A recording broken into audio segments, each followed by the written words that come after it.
Assalamualaikum warahmatullahi wabarakatuh. Kami dari kelompok 4 akan mempresentasikan observasi gaya desain arsitektur dengan anggota kelompok sebagai berikut. Ada Aisyah Ali Madinah, Dewi Adur Nafis, Krut Ain Vika, Radita Septiani, dan yang terakhir Yasmin Nurul Fauzia. Langsung saja, di sini latar belakangnya yang pertama, Kota Malang merupakan kota terbesar kedua di Provinsi Jawa Timur setelah kota Surabaya. Kota Malang telah lama berdiri sejak zaman kolonial Belanda. Kota Malang sendiri telah dikuasai Belanda sejak tahun 1767. Dalam hal ini, sistem dan perancangan tata kota di Malang sangat dipengaruhi oleh arsitektur kolonial Belanda. Bangunan kolonial yang terdapat di Kota Malang saat ini merupakan hasil arsitektur kolonial yang dibangun pada masa sesudah tahun 1920. Gaya arsitektur kolonial modern setelah tahun 1920 di Hindia Belanda pada waktu itu sering disebut sebagai gaya Nieuwbouwen. Bisa dilanjut. Oke, ya next slide selanjutnya. Di sini saya akan menjelaskan mengenai gaya New Bowen sendiri. New Bowen sendiri ini dikenal dengan gaya New Building, yaitu merupakan gaya aliran arsitektur Belanda yang dipengaruhi oleh gaya Bauhaus dan Art Deco. Nah, gaya arsitektur ini mengarah pada gaya modern yang itu menampilkan bangunan dengan kemajuan teknologi dan juga kemewahan. Nah, gaya New Bowen ini juga merupakan gaya baru dari aliran Art Deco. Nah, perbedaan antara Art Deco dan gaya New Bowen ini adalah di mana eh, Art Deco ini lebih mengarah pada penampilan bangunan yang memiliki banyak ornamen yang menarik, sedangkan untuk New Bowen ini menampilkan gaya desain bangunan yang sederhana dan bersih. Maka di poin yang selanjutnya itu karakteristik gaya arsitektur New Bowen ini meliputi atap datar, gavel horizontal, volume bangunan yang berbentuk kubus, serta didominasi dengan warna putih. Untuk volume bangunan yang berbentuk kubus ini merupakan salah satu pengaruh dari gaya Bauhaus dan juga gaya kubisme yang saat itu juga sedang booming. Sedangkan dominasi dengan warna putih itu merupakan representasi dari gaya desain yang sederhana dan juga bersih. Nah, meskipun gaya arsitektur New Bowen ini banyak dipengaruhi oleh gaya arsitektur Belanda, tapi pada umumnya beberapa gaya desain New Bowen ini menyesuaikan dengan iklim dan kondisi di negara Indonesia. Salah satu contohnya itu eh, penggunaan fasade ganda dalam bentuk lorong tertutup, di mana fasade depan ini melindungi fasade dalam dari hujan dan terik matahari. Tentunya hal ini sangat menyesuaikan dengan negara Indonesia yang beriklim tropis.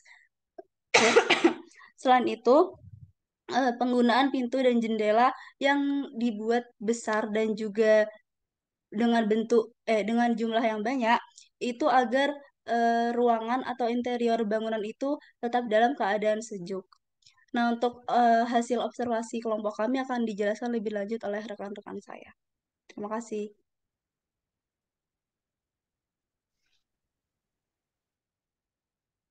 Yang pertama, kami menganalisis gaya desain pada bangunan Gadu Anim Ijen. Slide selanjutnya, Gadu Anim merupakan bangunan peninggalan era kolonial yang dibangun oleh perusahaan listrik swasta Belanda. Fungsi dari Gadu Anim atau Gadu listrik selayaknya rumah trafo, di mana digunakan untuk mengatur dan membagi daya listrik yang dialirkan ke rumah-rumah dan fasilitas lainnya. Slide selanjutnya.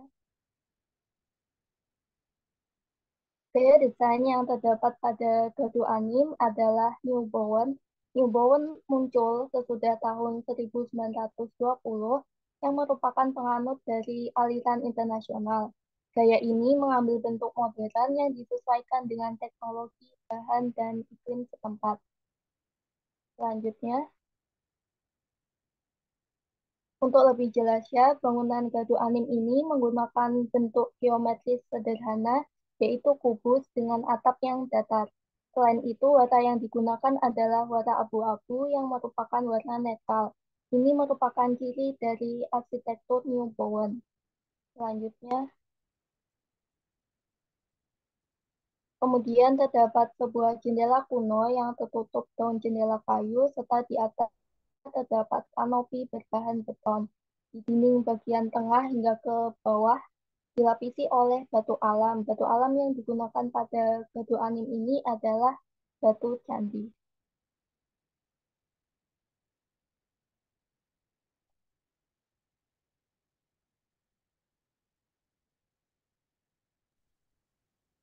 Baik, selanjutnya saya akan menjelaskan bangunan Gereja Santa Perawan Maria. Untuk Asya bisa dilanjutkan slide-nya.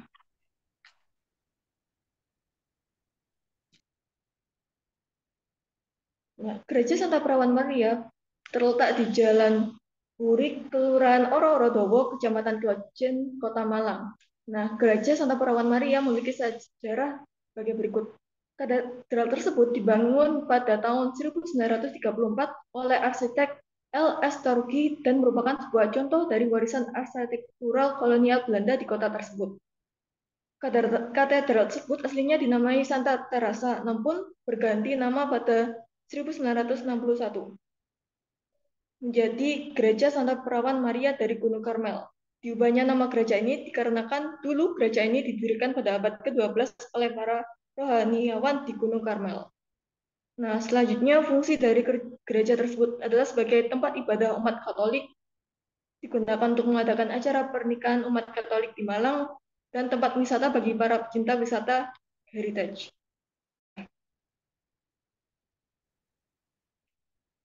Nah, selanjutnya adalah gaya desain dari Gereja Santa Perawan Maria. Nah, gereja tersebut memiliki gaya desain neogotik karena model ini menyerupai arsitektur gotik di Eropa. Pada arsitektur gotik yang asli, langit-langit bangunan dibuat dari batu alam dan merupakan kesatuan konstruksi sebagai penyangga atap.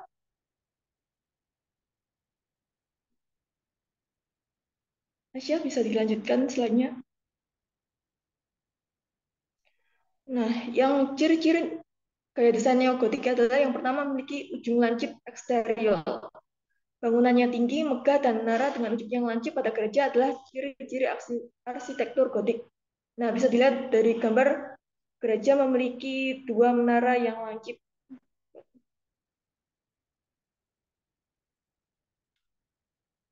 Aisyah,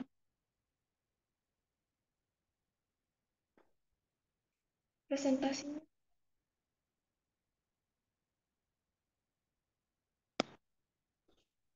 Oh, baik, saya akan lanjutkan. Yang selanjutnya adalah ciri neogotik selanjutnya adalah lengkungan yang runcing atau pointed arch. Nah, lengkungan runcing merupakan karakteristik yang paling penting dalam interior bangunan gaya gotik. Lengkungan yang runcing berfungsi untuk menahan beban dari desain langit-langit bangunan yang sangat berat dan tebal. Bisa dilihat dalam bangunan gereja Santa Maria memiliki bangunan di dalam ruangan misa terdapat apa itu namanya, lingkungan yang runcing. Selanjutnya bisa dilanjutkan, Aisyah. Nah, selanjutnya adalah adanya vault yang merupakan istilah arsitektur untuk bagian atap melengkung yang dalam arsitektur gotik. Aisyah bisa dilanjutkan. Nah, dan yang terakhir adalah menggunakan rose window. Nah, secara arsitektural, rose window digunakan untuk pencahayaan dan memberikan kesan estetis pada bangunan. Sedangkan dari segi religi, rose window digunakan sebagai simbol firman Tuhan yang disimbolkan sebagai cahaya yang masuk menerangi isi hati para jemaat gereja.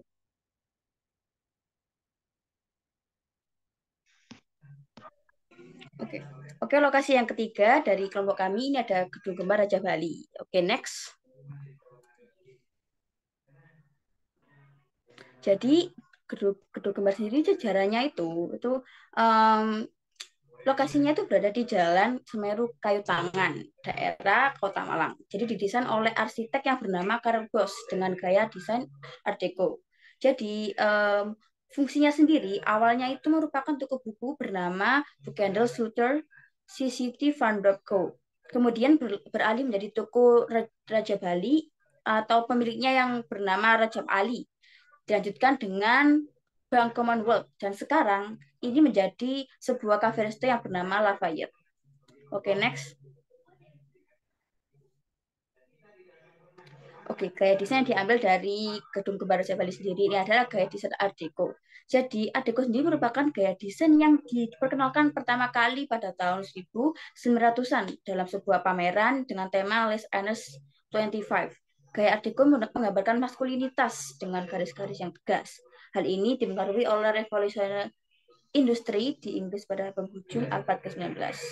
Oke, ketika mesin pabrik pada saat itu akhirnya mampu menciptakan yang sangat sulit diciptakan oleh manusia, yakni salah satunya adalah garis lurus. Oke, next. Oke, ciri gaya Art Deco sendiri yang pertama pada gedung kembar ini ada atap bangunan datar. Jadi merupakan turunan dari gaya kubisme pada zaman itu yang lagi marak-maraknya itu sangat mengagumkan bentuk kubus. Kemudian gaya ciri yang kedua, next. Ada jendela pada fasad. Jadi menempatkan jendela sebagai wajah dari bangunan itu sendiri. Dapat dilihat dari bangunan itu dapat banyak jendela yang berjajar rapi, besar, dan memenuhi wajah bangunan itu sendiri. Oke, next. Oke, lantai bermotif. Jadi ini ada beberapa lantai yang bermotif untuk membangun nuansa yang dan suasana ruangan yang terkesan semakin mewah dan artistik pada Art Deco sendiri. Kemudian ciri gaya Art Deco yang berikutnya terdapat dekorasi modern.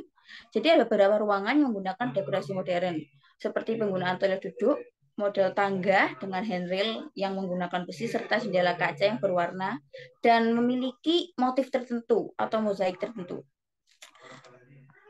Oke, kemudian ada yang terakhir tapi kita belum mencantumkan. Jadi ciri khas sendiri dari Art Deco ini ada glass block. Jadi ini semacam balok-balok kaca yang disusun sebagai pengganti jendela. Biasanya itu dipasang pada sudut bangunan Art Deco sendiri. Oke, itu dia dari pemaparan kelompok kami berdasarkan gaya desain dari berbagai bangunan yang kami observasi. Oke, yang bisa kami sampaikan apabila ada salah kata, mohon maaf. Kami akhiri. Wassalamualaikum warahmatullahi wabarakatuh.